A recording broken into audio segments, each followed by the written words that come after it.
అందరికీ ఇక్కడికి వచ్చిన వాళ్ళందరికీ అభినందనలు, శుభాకాంక్షలు. అలాగే మీ అందరి తరపున పార్టీ కార్యకర్తలే కాకుండా జగనన్న అభిమానుల తరపున ఆయనకు శుభాకాంక్షలు. ఆయన 100 ఏళ్ల పాటు ఆయురారోగ్యాలతో ఈ రాష్ట్రానికి, భారతదేశానికి సేవలు చేసే విధంగా దేవుడు ఆయనకు పూర్తి ఆయురారోగ్యాలు ఇవ్వాలని, ఆశీస్సులు ఇవ్వాలని ప్రార్థిస్తున్నాను, కోరుకుంటున్నాను. భారతదేశానికే కూడా ఎందుకంటున్నానంటే, మన కుటుంబంలో ఒక వ్యక్తి పుట్టినరోజు అయితే ఒక మంచి మనిషిగా, అలాగే ఆ కుటుంబానికి సంబంధించిన సంక్షేమ సారథిగానో, తర్వాత భవిష్యత్తులో కుటుంబాన్ని పెద్దది చేసి దాని భవిష్యత్తుకు అండగా నిలబడే రకంగా ఎదగాలని కోరుకుంటూ ఆకాంక్షిస్తాం. దానికి అవసరమైన ఆయురారోగ్యాలు ఉండాలని కోరుకుంటాం. ఒక నాయకుడైతే ఆ నాయకుడు ప్రభావం ఎంత ఉంటుందో అంత ఇదిగా ఆయన ప్రభావం ఎలగాలని, ఆయనకు సంబంధించిన ఆయన భవిష్యత్తుడు అంత దేదీప్యమానంగా ఉండాలని కోరుకుంటాం. అదే ఒక మహానాయకుడైతే, జనం తలరాతలు మార్చే నాయకుడైతే ఆయన కలకాలం, కుదిరితే 1000 ఏళ్ల పాటు ఆయనే ఉండాలని కూడా కోరుకుంటాం. ఎందుకంటే మానవ జాతి శతాబ్దాలు, సహస్రాబ్దాలు అంటే 1000 ఏళ్లలో, 1000 ఏళ్లలో నడుస్తున్నప్పుడు అంచెలంచెలుగా మహానాయకులు పుట్టుకొస్తారు. ఆ నాయకులు పుట్టుకొచ్చినట్టు ఎలా తెలుస్తుంది అంటే వాళ్ళ చర్యల ద్వారా, వాటి ప్రభావం ద్వారా తెలుస్తుంది. అట్లా నిలబడిపోయిన వాళ్లే చరిత్రలో, అలాగే పురాణ పురుషులుగా నిలబడిపోయిన వాళ్లే మనం ఈ రోజుకు తలుచుకుంటుంటాం. మనకు తెలిసిన భారతదేశ చరిత్రలో అయితే మహాత్మా గాంధీ గారిని, అంబేద్కర్ గారిని, పూలే గారిని, ఇంకా 100ల కొద్ది స్వాతంత్ర సమరంలో దేశవ్యాప్తంగా దేశాన్ని లీడ్ చేసిన నాయకులను అనుకుంటాం. స్వాతంత్రం వచ్చిన తర్వాత రాజకీయాలు నడపడమే కాకుండా దేశాన్ని, భవిష్యత్తును ఒక మంచి దిశగా నడిపే రకంగా, కలకాలం నిలబడే రకంగా నడిపిన నాయకులు, వాళ్ళని తలుచుకుంటుంటాం. సమకాలీన చరిత్రలో మనం వస్తే ఈ రోజుకి ఇది మనకు, మనం ఉన్నాం కాబట్టి, మన కళ్ళ ముందు కనపడేవాళ్ళు కాబట్టి మనకు తెలియకపోవచ్చు. ఒక 10 ఏళ్ళలో 20 ఏళ్ళలో అయిన తర్వాత వెనక్కు తిరుగు చూస్తే ఆ రోజు అట్లా లేకపోతే ఈ రోజు ఇట్లెందేదే అని అనిపిస్తుంది. అప్పుడు విలువ తెలుస్తుంది మనకు. కొంతమంది వాళ్ళు ఉండగానే తెలుస్తుంది విలువ. అలాంటి వాళ్ళల్లో అరుదుగా కనపడే వాళ్ళల్లో రాజశేఖర రెడ్డి గారు, వైఎస్ రాజశేఖర రెడ్డి గారు ఒకరైతే, ఈరోజు మనం అడుగులో అడుగు వేస్తున్న, మనం ఎవరితో అయితే కలిసి అడుగు వేస్తున్నామో ఆ నాయకుడు అలాంటి మహానేత కావడం అనేది, మన జననేత జగన్మోహన్ రెడ్డి గారు కావడం అనేది మన అదృష్టంగా మనం భావించాలి. నేను ఎందుకంటున్నానంటే, ఏ పార్టీ, మనది రాజకీయ పార్టీ అయినాక ఖచ్చితంగా ఎవరు రాజకీయ పార్టీ వాళ్ళ నాయకులను వాళ్ళు పొగుడుకుంటారు. కానీ తల ఎగరేసి సగర్వంగా పొగుడుకోగలిగిన నాయకుడు ఎవరైనా ఉన్నారంటే జగన్మోహన్ రెడ్డి గారు అవుతారు. మనమేదో మన నాయకుడు కాబట్టి పొగడమో, ఈయన నమ్ముకుంటే 4 సీట్లు వస్తాయో, 4 పదవులు వస్తాయో కాదు. ఎందుకంటే ఈరోజు లేవు. బహుశా ఇంత ఎన్నికల పరంగా ఇంత అన్యాయమైన దాంట్లో, అంత ఊవెత్తున హిమాలయాలను తెత్తుకుపోయి, ఇంత అట్టడుక్కు మళ్ళీపోయి కూడా సగర్వంగా చెప్పుకోగలుగుతున్నామంటే ఒకే ఒక కారణం ఏదంటే, ఆయన 5 ఏళ్లలో 5 దశాబ్దాల్లో జరగాల్సిన దాన్ని చూపించారు కాబట్టి జగన్మోహన్ రెడ్డి. రాష్ట్రాన్ని ఒకేసారి అన్ని రంగాల్లో సరైన ప్రణాళిక చేస్తే, నిజమైన అభివృద్ధి అంటే ప్రజల అభివృద్ధి, ప్రజల అభ్యుదయం, అన్ని వర్గాల ప్రజలు వాళ్ళ ఆదాయాలు పెరగడం, వాళ్ళ తలరాతలు వాళ్ళు రాసుకునేట్టు చూడగలగడం, ఇది ప్రణాళికాబద్ధంగా జరగడం.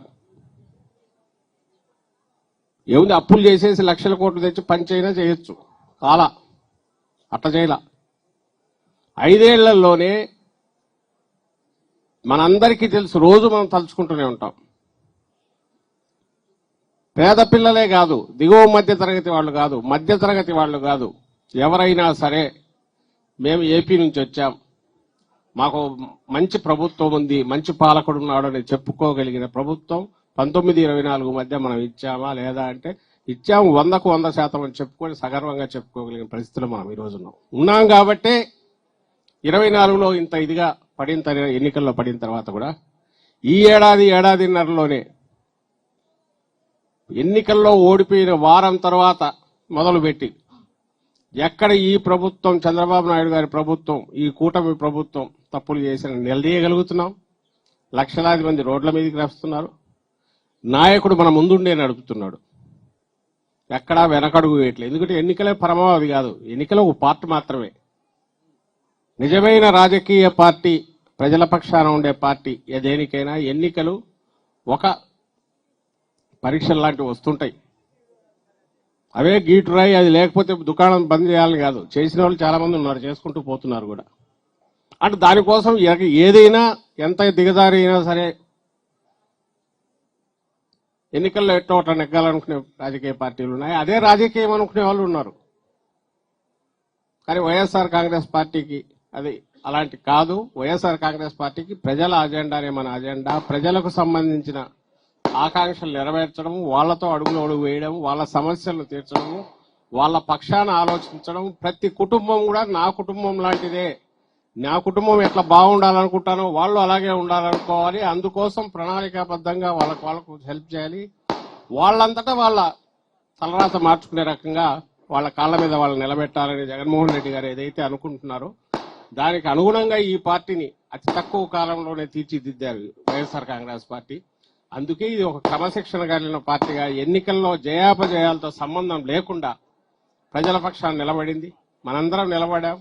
లక్షలాది మంది కార్యకర్తలు అదే క్రమశిక్షణతో నిన్నటికి నిన్న జరిగిన మన ప్రజా ఉద్యమాన్ని కూడా నిర్వహించాం. 1,000 సంతకాల సేకరణలో కానీ, ప్రభుత్వ మెడికల్ కాలేజీల ప్రైవేటీకరణ వ్యతిరేకిస్తూ పోరాటం నెలల తరబడి జరుగుతున్న దాంట్లో కానీ ఈ రోజు సంస్థాగతంగా ఇంత బ్రహ్మాండంగా పార్టీ నిలబెట్టగలుగుతున్నారని, వీటన్నిటికీ మళ్ళీ కారణం ఇన్స్పిరేషన్, స్ఫూర్తి, ఒక క్రమశిక్షణ కలిగిన నాయకుడుగా జగన్మోహన్ రెడ్డి గారు దీన్ని నడపడం. ఏమాత్రం చెల్లించలే. 14లో అధికారంలోకి వస్తామనుకున్నాం, అలా చెల్లించలే. ఆ తర్వాత చంద్రబాబు నాయుడు కుట్రలతో అందరినీ లాక్కుని సంతలో పశువులు నెట్టుకుంటూ పోయినాడు ఎమ్మెల్యేలు, అయినా ఆయన చెల్లించలే.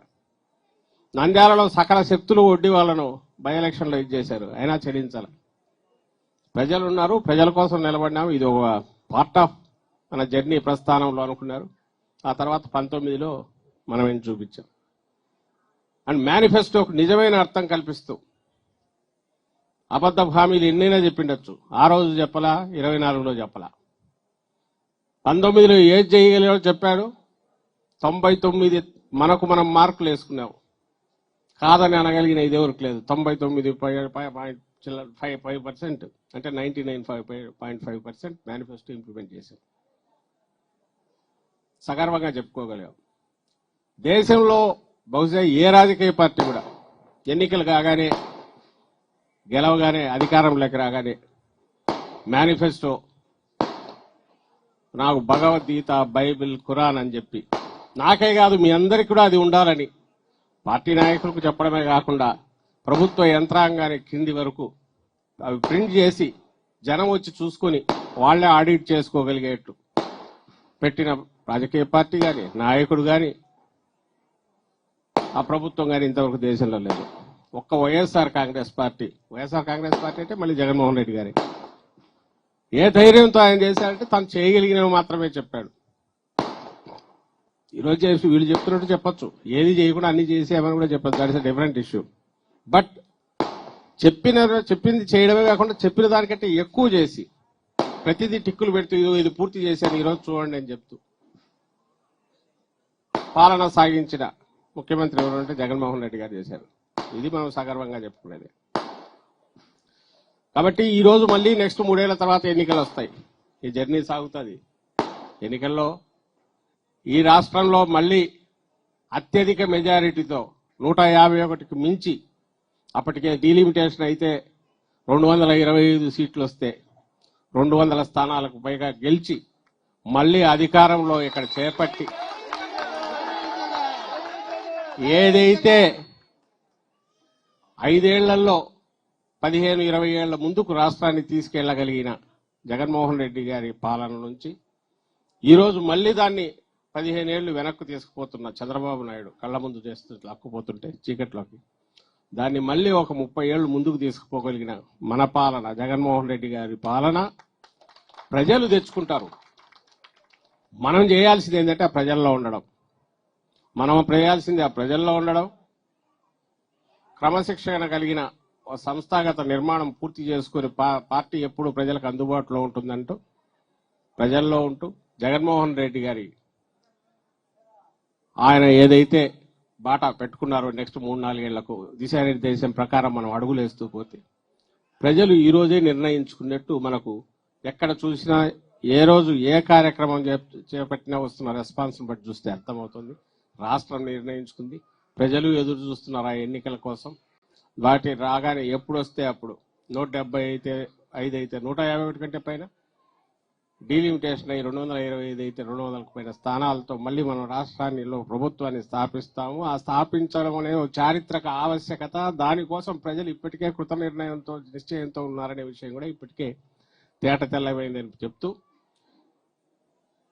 ఈ మొత్తం దీన్ని అలుపెరుగని యోధుడుగా నడుపుతున్న జగన్మోహన్ రెడ్డి గారు, ఆయన ఆరోగ్యం ఈ సందర్భం ఏదైతే ఉందో ఆయన ఆయురారోగ్యాలతో 100 ఏళ్ల పాటు ఈ ప్రజలను, రాష్ట్ర ప్రజలను, దేశాన్ని, దేశంలో కూడా కీలక పాత్ర వహిస్తూ, దేశ రాజకీయాల్లో కూడా కీలక పాత్ర వహిస్తూ పార్టీని లీడ్ చేయాలని ఆకాంక్షిస్తూ మీ అందరి తరపున ఆయనకు మరోసారి జన్మదిన శుభాకాంక్షలు తెలియజేసుకుంటున్నాను.